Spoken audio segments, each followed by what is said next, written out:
El Evangelio está bajo ataque. Estaba bajo ataque. Fue alterado, fue corrompido. Pero no se imagina por quién. Por personas que creían que Jesús era el Mesías. Creían en su muerte y resurrección. Se llamaban a sí mismos cristianos, pero añadían obras a la salvación. Siguen al apóstol Pablo y a los otros apóstoles entrando en las iglesias que Pablo plantó, añadiendo obras al evangelio que predicaba, que era el evangelio de la gracia solo a través de la fe, solo en Cristo. Afirmaban ser los verdaderos cristianos, los verdaderos maestros, y que Pablo era el falso maestro. En Gálatas 1, 8 y 9, Pablo habló fuerte a estos. Dice, mas si aún nosotros o un ángel del cielo os anunciare otro evangelio diferente del que os hemos anunciado, sea anatema. Como antes hemos dicho, también ahora lo repito. Si alguno os predique diferente evangelio del que habéis recibido, sea anatema. Esa es la palabra anatema. Significa dedicado a la destrucción divina. Sí creían en Cristo. Sí creían en su muerte y resurrección. Dijeron que sí. Sí, incluso afirmaban que había gracia en la salvación y la fe jugaba un papel. Pero dijeron, hay que sumar las obras. Al hacerlo, Pablo dice en Gálatas 3 que en efecto añadieron una maldición a la gente, la cual provocaría la furia de Dios mismo, quien maldeciría ese evangelio y todos sus adherentes. Hay dos aspectos de lo que Pablo nos quiere hablar de este texto que vamos a recibir hoy. Él mismo está bajo ataque. Es fundamental primero que entendamos que el Evangelio hablado y escrito por Pablo viene con toda la autoridad de Dios. La gente de Galacia, como en otros lugares donde Pablo realizó sus 3 viajes misioneros, creía que era un apóstol de Cristo. Ellos creían que él era un verdadero maestro, que Dios lo había llamado, que Dios le había dado la verdad y que estaba hablando en nombre de Dios. Y tenía razón. Los falsos maestros sabían que si la gente continuaba creyendo que él era un verdadero apóstol, se iban a aferrar a su mensaje. Por lo tanto, era importante para los falsos maestros denunciar no solo el mensaje que Pablo predicaba, sino también la autoridad divina que él reclamaba. Los falsos maestros, los judaizantes, decían que Pablo había venido al mundo gentil y quería agradar a los hombres. Quería ser popular, quería ser aceptado, quería ser querido, quería ser atractivo. Según ellos, debería, si estaba diciendo la verdad, debería haber exigido que los gentiles fueran circuncidados y se adhieran a las tradiciones mosaicas. Pero por gusto, por caer bien con todo el mundo, él quitó todo eso, dicen ellos, para hacer el evangelio más fácil y para complacer a los gentiles. Su argumento probablemente hubiera sido así. Ellos dijeron, sabemos quiénes son los 12. Ellos son los verdaderos apóstoles. Judas era un desertor y un traidor y se suicidó y se fue a su lugar adecuado. Matías fue elegido por Dios para ocupar su lugar. Cuando los otros apóstoles estaban proclamando, dicen ellos, las maravillosas obras de Dios en el día de Pentecostés. Y cuando la iglesia nació, estaban predicando el evangelio en todas partes. Este hombre Saulo era un incrédulo, era un fariseo fanático y celoso y era un blasfemo de Dios y fue un perseguidor de Cristo y los cristianos. ¿Cómo es posible que pueda afirmar ser un apóstol cuando es cualquier cosa menos ello? Ellos preguntan, ¿es el evangelio de Pablo el verdadero evangelio? No es uno de los 12, fue un perseguidor de la iglesia. ¿Por qué le vamos a creer? ¿Realmente tiene la oportunidad y derecho de hablar en el nombre de Dios? A lo mejor, dicen ellos, se lo había inventado. Tal vez lo consiguió de segunda mano. Él haría esta cosa porque no quiere que sea difícil para él ganarse los gentiles. Y así se quite todas las obras, quita las restricciones de las tradiciones mosaicas, quita la circuncisión y por lo tanto despoja el verdadero evangelio, dicen ellos. Y por cierto, dicen, ¿de dónde sacó ese mensaje? Tal vez lo obtuvo de los apóstoles de Jerusalén, quienes, por cierto, los judaizantes también habían rechazado la circuncisión y la ley. Los apóstoles fueron los vehículos escogidos que recibieron la verdad de Dios en el día de Pentecostés. Y después no había libros, estaban estudiando la doctrina de los apóstoles. ¿Es la doctrina de Pablo la doctrina de los apóstoles? ¿O está inventando algo como alguien que más tarde afirmó ser un apóstol? Mire, ahora tenemos la doctrina de los apóstoles, que entonces fue declarado oralmente, verbalmente, pero ahora lo tenemos escrito. Luego el Espíritu Santo inspiró a los apóstoles y a sus asociados a escribir la verdad de Dios en los libros del Nuevo Testamento. ¿Cómo va a responder Pablo a eso? Ese argumento se está agarrando fuerza entre las iglesias, pero Pablo responde. Miren en el versículo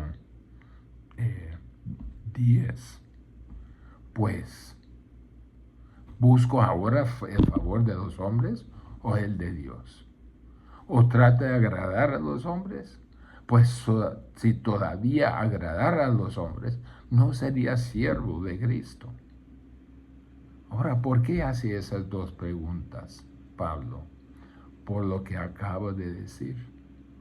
Acabo de decir, como habíamos leído antes, Gálatas 1, 8 y 9, mas si aún nosotros, o un ángel del cielo, os anunciare otro evangelio diferente del que os hemos anunciado, sea anatema. Como antes hemos dicho, ahora lo repito, si alguno predica diferente evangelio del que habéis recibido, sea anatema. Acaba de pronunciar una doble maldición sobre cualquiera que altere el evangelio. Los complacientes con los hombres van por ahí pronunciando la condenación sobre la cabeza de personas. Eso suena como una persona que quiere agradar a los hombres. ¿Es eso lo que hace un complaciente de los hombres? ¿Suena como un buscador de popularidad, lanzando anatemas en todas direcciones para cada persona que se desvíe del evangelio? ¿Suena eso como uno que busca complacer a los hombres? Pablo dice, pues si todavía agradara a los hombres, no sería siervo de Cristo. Yo soy un esclavo de Cristo. Ser un esclavo fiel de Cristo requiere que pronuncies maldiciones sobre los falsos evangelios. Mire, vayamos a capítulo 6, versículo 12. Dice, todos los que quieren agradar en la carne, estos os obligan a que os circuncidéis solamente para no padecer persecución a causa de Cristo. Mire, esos son los verdaderos, las verdaderas personas que quieren agradar a los hombres. Son ellos los mismos judaizantes que quieren pervertir el evangelio, que quieren obligar a las personas a agregar obras, a agregar las obras de la ley. Entonces es fundamental que nosotros entendamos que el Evangelio hablado y escrito por Pablo viene con la autoridad de Dios. Pero también es fundamental que entendamos que el Evangelio hablado y escrito por Pablo llega a través de la revelación directa de Dios. ¿De dónde sacó su mensaje? Mire, Gálatas 1, 11 y 12. Mas os hago saber, hermanos, que el Evangelio anunciado por mí no es según hombre, pues yo ni lo recibí ni lo aprendí de hombre alguno, sino por revelación de Jesucristo. Y ahora dice Pablo, yo soy un verdadero apóstol. ¿Pero en base de qué?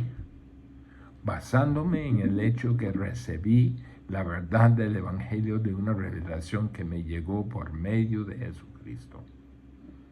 ¿Cómo recibieron el Evangelio los 12 apóstoles?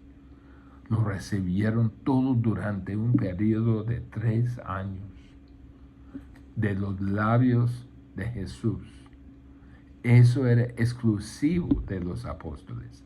Tenía una revelación directa del Evangelio. De hecho, Jesús incluso dijo, cuando afirmaron que era Mesías, decía, no te reveló carne ni sangre, sino mi Padre que está en los cielos. No aprendiste esto de las personas que te rodeaban. Ustedes no aprendieron esto ni siquiera de aquellos que creen la verdad acerca del Antiguo Testamento. Esto vino directamente del Padre, a la verdad acerca del Antiguo Testamento. Eso viene directamente del Padre a través de mí a vosotros, dijo Cristo a los apóstoles. Esa es una revelación única que le llega a un apóstol. Ellos dicen, pero Pablo viene mucho más tarde después de eso. ¿Por qué deberíamos creer que es un apóstol? Y su respuesta es, porque recibí el Evangelio exactamente de la misma manera que los 12 lo recibieron de la boca de Cristo mismo, Jesús mismo. Esto me vino de Jesucristo mismo. Me gustaría que lo supieras. Permítame dejar esto absolutamente claro, hombres. Mire, el Evangelio que he predicado no viene de los hombres, no está ideado por los hombres, no es de autoría humana. Versículo 12 dice, pues yo ni lo recibí ni lo aprendí del hombre alguno, sino por revelación de Jesucristo. Claro, Pablo conocía antes los hechos de la vida de Jesús. Él conocía las afirmaciones de Jesús. Pero eso era un conocimiento vacío, en medio de su ignorancia y oscuridad. No tenía un entendimiento sobrenatural del Evangelio. Pero algo le pasó. En el camino a Damasco, cuando una luz del cielo descendió repentinamente, lo envolvió, lo golpeó contra el suelo, lo cegó, y él escuchó, yo soy Jesús a quien tú persigues. Todo cambió. Vio a Cristo, el Cristo resucitado. 3 días de ceguera y Jesús lo estaba instruyendo por su Espíritu Santo. Y el velo que cubría los ojos desapareció. Y él descartó toda su religión tradicional. Y él dice, lo tengo por basura. Recibió el Evangelio por revelación directa de Jesús. Ahora bien, esto es una reprensión abierta a los judaizantes, porque todo su mensaje vino de los hombres. El judaísmo en la época de Pablo, en la época del Nuevo Testamento como hoy, presta muy poca atención a las Escrituras.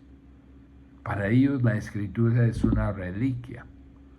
Para el judaísmo, el Antiguo Testamento era una reliquia que los rabinos habían retorcido, pervertido y anulado con montones masivos de tradiciones. Lo aprendieron todo de los hombres. Todo fue desarrollado por los hombres. al igual que en la Iglesia Católica, en la Iglesia Ortodoxa Oriental. Los hombres con atuendos religiosos se sienten a juzgar las Escrituras. Mateo 15:6 dice, así habéis invalidado el mandamiento de Dios por vuestra tradición. Pablo dice, recibí mi evangelio exactamente de la manera en que los otros apóstoles lo recibieron, de la misma boca de Jesús. Escuchen lo que me ha pasado antes de juzgarme.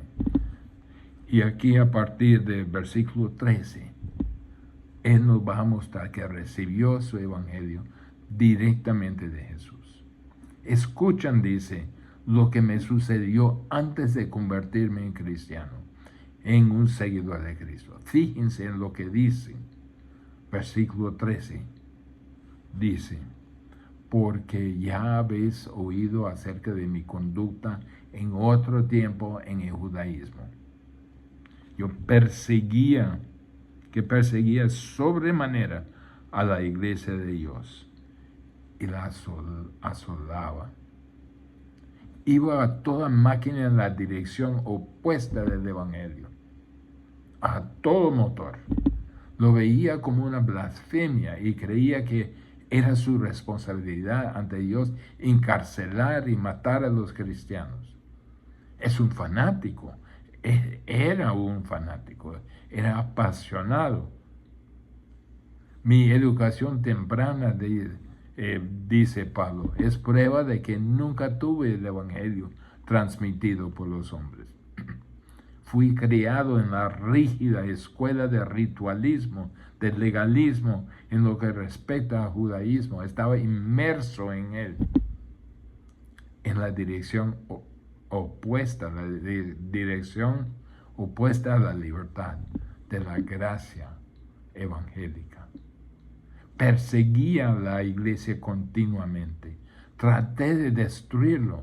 Hombres, mujeres, los até con cadenas, los metí en la cárcel, dicen Hechos. Y luego los instó a blasfemar para tener más razones para castigarlos más. Pablo sí escuchó el evangelio. Lo escuchó de labios de aquellos a quienes encarceló. Lo oyó de labios de aquellos a quienes llevó a la muerte. La razón por la que era un perseguidor era porque escuchó el evangelio, pero lo escuchó como una blasfemia.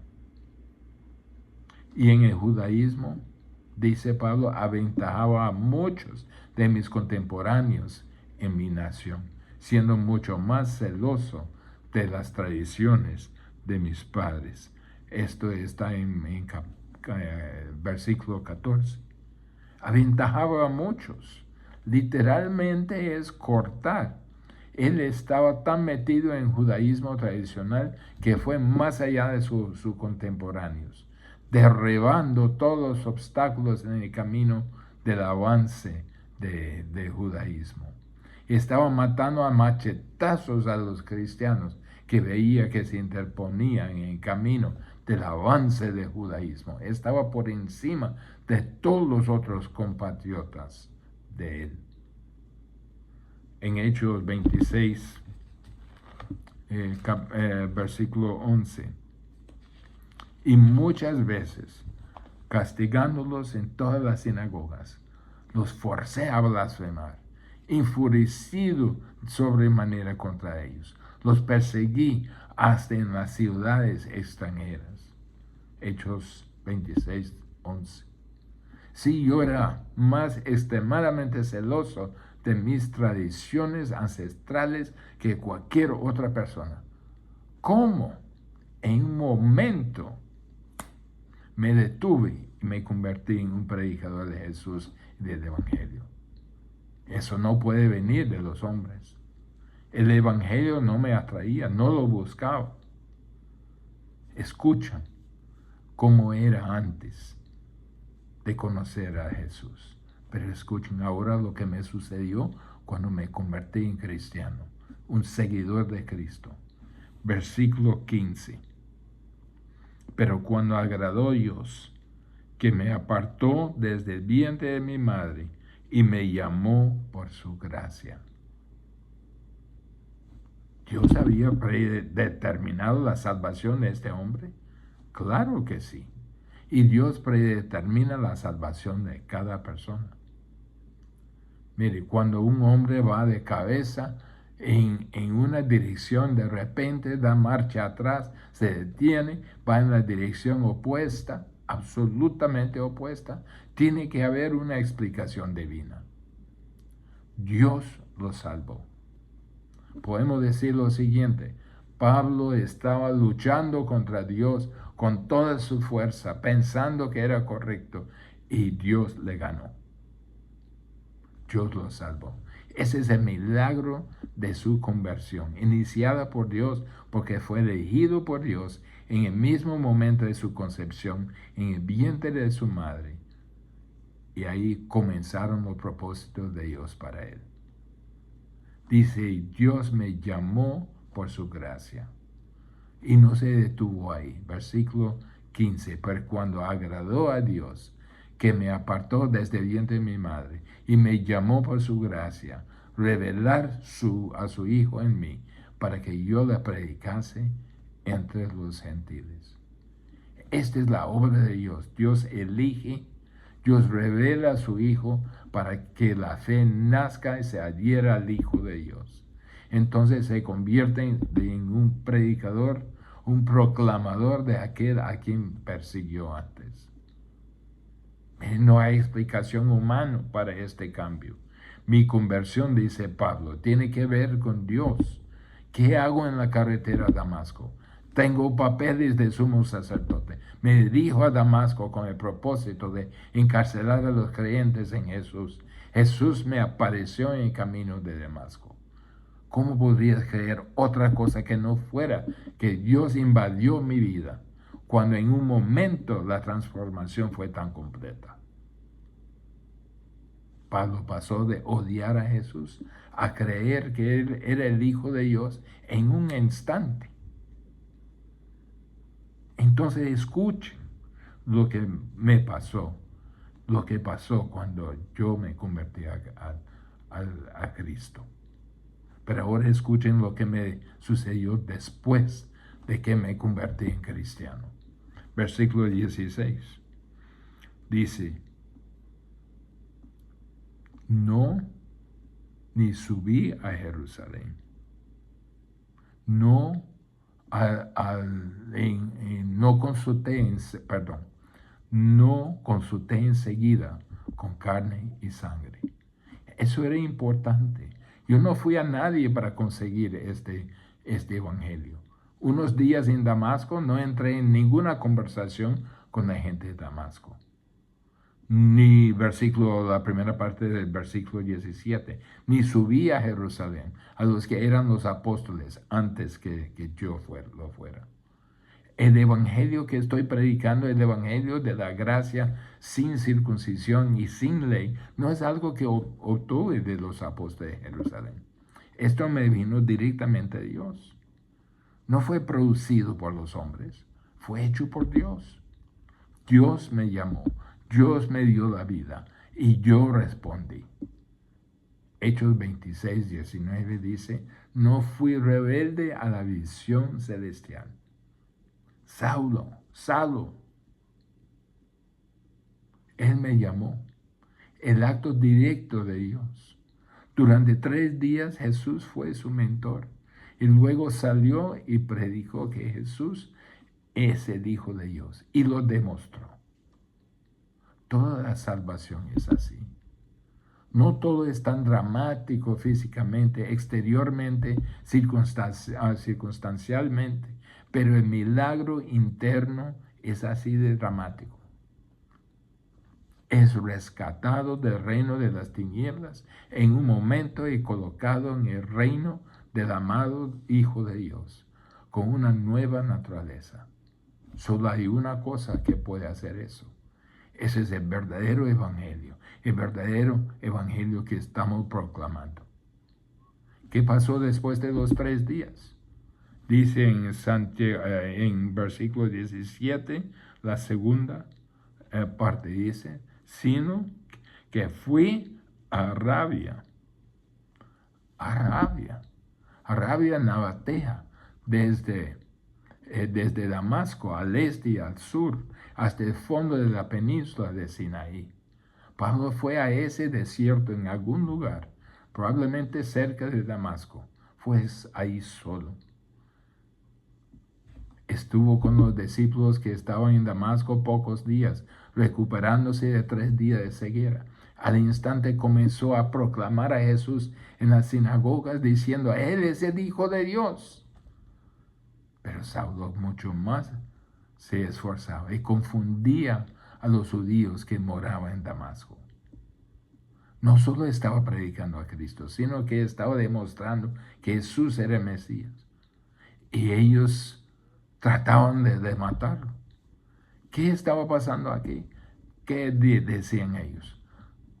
Se bajó, metiéndose en una gran cesta, y bajó con seguridad y fue a Arabia.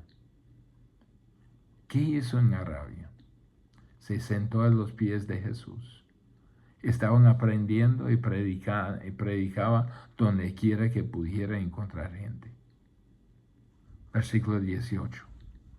Después, pasados los 3 años, y permanecí con él 15 días, pero no vi a ninguno de los otros apóstoles, sino a Jacobo, el hermano del Señor. Dice, pasados los 3 años, subí a Jerusalén y permanecía con él 15 días. Comenzó en Damasco, fue a Arabia, regresó a Damasco al final de los 3 años y luego fue a Jerusalén. 3 años en Arabia entre las 2 visitas a Damasco. Ellos estaban diciendo: usted lo consiguió, este mensaje de los apóstoles, quienes también está predicando ese mensaje de gracia sin circuncisión y sin la ley. Y él dijo: no lo hizo. Yo lo prediqué desde el principio. Subí, dice, a Jerusalén para ver a Pedro. Fui a Jerusalén para conocer a Cefas. Fui a encontrarme con Pedro. Quería conocer a Pedro, el líder de los apóstoles. Estuvo ahí 15 días, pero nunca dice estaba aprendiendo de Pedro o se sentó a los pies de Pedro para aprender. No. En Hechos comenzó a predicar y predicó con tanta fuerza, tanta audacia, tanta valentía, que trataban de matarlo. Versículo 19. Pero no vi a ningún otro de los apóstoles, sino a Jacobo, el hermano del Señor. Lo más probable es que fueron ellos predicando a los 4 vientos. Jacobo fue el líder de la iglesia en Jerusalén. Pablo lo conoció. Y dice en versículo 21, después fui a las regiones de Siria y Cilicia. Siria y Cilicia es la región donde se encontraba Tarso. Eso era el lugar de donde era Pablo.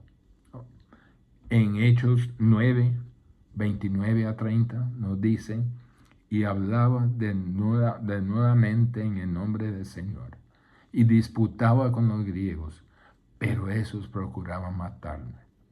Cuando supieron esto, los hermanos le llevaron hasta Cesarea y le enviaron a Tarso. Entonces, ¿qué está tratando de decirnos? Está tratando con todo ese relato de lo que era antes de conocer a Cristo, cuando conoció a Cristo, lo que pasó después de Cristo. ¿Qué está tratando de decirnos? A mí no me enseñaron los apóstoles, dice. Yo no estaba ahí para que los apóstoles me enseñaran. Nada en la biografía de Pablo tiene espacio para que los hombres le enseñen. En versículo 22 dice: y no era conocido de vista a las iglesias judías que eran en Cristo. fuera de Jerusalén, en todos los otros lugares de Judea donde pudiera haber estado iglesias, nadie me conocía. No fui a ningún otro lugar. Versículo 23, 4, seguían escuchando. Dice, solamente oían decir, aquel que en otro tiempo nos perseguía, ahora predica la fe, que en otro tiempo asolaba, y glorificaban a Dios en mí. ¿Por qué? Porque estaba predicando el mismo mensaje que una vez perseguí. Estaban ellos glorificando a Dios. ¿Por cuánto tiempo? Veamos. Capítulo 2, versículo 1. ¿Y ustedes saben cuánto tiempo permaneció ahí en Tarso y predicando? Dice, después, pasados 14 años, subí otra vez a Jerusalén con Bernabé. Todavía no está conectado todo ese tiempo con los líderes en Jerusalén. Solo después de 14 años regresé Pablo. Pablo hablaba en el nombre de Dios. Recibió su mensaje directamente de Dios cuando lo predicó y cuando lo escribió. Ahora volvamos al versículo 11. Mas os hago saber, hermanos, que el evangelio anunciado por mí no es según hombres. Pues yo ni recibí, versículo 12, ni lo aprendí de hombre alguno, sino por revelación de Jesucristo. Y hasta tenemos testimonio de Pedro en 2 de Pedro, que es lo que Pablo escribió era la escritura, era inspirada por Dios. Mire, hermanos, el evangelio hablado, escrito por Pablo, viene con toda la autoridad de Dios, porque vino por revelación directa de Dios. Usted puede aceptar el evangelio porque vino del cielo, y su explicación más extensa ha sido escrita en las 13 cartas del apóstol Pablo. Es el verdadero evangelio, no recibido de los hombres, recibido del cielo. Cualquier alteración de ese evangelio de alguna manera trae una maldición, un anatema sobre él que lo propaga. Seamos concentrados, hermanos, en el verdadero evangelio. No prestemos atención a los que quieren agregar o quitar del evangelio de Jesucristo. Oremos. Padre, gracias por habernos dado a través de la mano y boca de Pablo este evangelio que tú lo enseñaste en desierto de Arabia. Gracias, Señor, que podemos confiar que esto es el evangelio de Dios. Padre, ahora que nos capacite, Señor, que nos dé el poder para proclamar este evangelio verdadero, para que otros conozcan al Salvador Jesucristo, tu Hijo, y lo reciben como su Salvador personal. En nombre de Jesús. Amén.